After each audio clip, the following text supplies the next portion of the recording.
Le surnaturel fait partie de la vie des enfants de Dieu. Et comme je le disais au départ, l'exemple de la marche d'un enfant de Dieu se trouve dans le livre d'Exode, depuis le chapitre 12 jusqu'à la fin, jusque dans Deutéronome. Et on te dit que les enfants là d'Israël, là, leur conversion a commencé par un miracle. Le miracle là, c'était quoi? Je ne vais pas citer les morts de l'Égypte ou les 10 plaies. Je vais citer là, Exode 14. C'est la mer qui s'est fendue en deux. Déjà, toi-même, quand tu vois la mer qui est fendue en deux, quel est le but de Dieu dans la mer qui se fend en deux? Pourquoi Dieu te met devant un tel scénario? Pour que tu commences à croire que ce que tu ne crois pas est réellement possible. Il veut d'abord te démontrer que ce que tu ne crois pas, en fait, ce n'est pas impossible. Parce que rien que la conviction elle-même, c'est une folie. Vous voyez, l'apôtre Paul dit que c'est une folie, non? C'est une folie. Je vous ai enseigné avant tout, comme je l'avais reçu, que Christ est mort pour nos péchés selon les Écritures, qu'il a été enseveli et qu'il est ressuscité le 3e jour selon les Écritures. Tu vois déjà que ça, c'est pas rationnel. Tu racontes ça à un type qui est cartésien, il se lève, il sort de la salle. Vrai ou faux?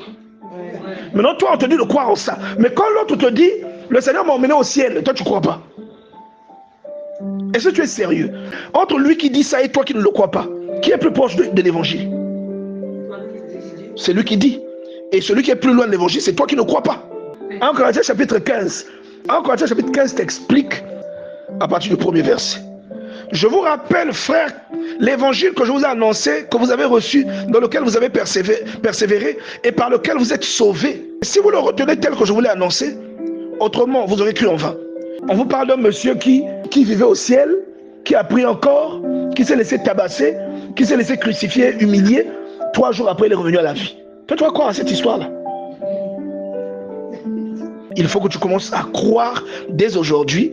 Les cheveux blancs commencent à sortir. Dieu a dit ça va venir, ça viendra.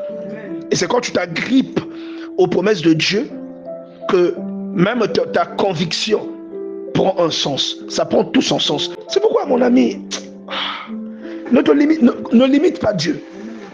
Ne limite pas Dieu. Ce que Dieu t'a annoncé viendra. Amen. Ne limite pas Dieu. On a prié pour quelqu'un ici. La personne a vomi. Il y a un truc là qu'on donne à quelqu'un. Ce qu'on appelle vulgairement la sorcellerie. Il a vomi ça. Est-ce que vous voyez? On a emmené un petit garçon de 4 ans ici qui ne parlait pas, il ne marchait pas. Il avait 4 ans. Il ne pouvait pas se tenir debout. Il ne pouvait que s'asseoir. On a prié pour lui ici. Je crois que j'ai prié pour lui 2 fois. La 2e fois, là, quand ils sont partis, au cours de la semaine, l'enfant là s'est levé. Ça faisait 4 ans que l'enfant là ne marchait pas. Il s'est levé. C'est pas surnaturel ça. C'est surnaturel. C'est pas quelque chose de naturel. C'est pas quelque chose de rationnel. Si tu racontes ça aux gens, et même c'est là qu'on voit si tu as la foi en Dieu ou pas. Parce que quand on raconte ça, tu doutes. Ne limite pas Dieu. Ce que Dieu t'a annoncé viendra. Amen. Ne limite pas Dieu. Imagine, mets-toi à la place de Moïse. Tu vas dire, mais le Dieu là, est-ce qu'il se rend compte de ce qu'il me demande? Mets-toi devant la mer et tends le bâton fond la mer. Est-ce que moi, je peux fondre la mer? Tu comprends ça? C'est pourquoi normalement quelqu'un... Voilà pourquoi la Bible dit que sans la foi, il est impossible de plaire à Dieu. Parce que la première dimension dans laquelle tu t'insères, elle n'est pas rationnelle, la dimension là. C'est cet évangile-là qui vous a sauvé. Regardez la suite. Vous êtes sauvé par cet évangile, non? Dont il a traité de folie dans le 1er chapitre. On dit que c'est une folie.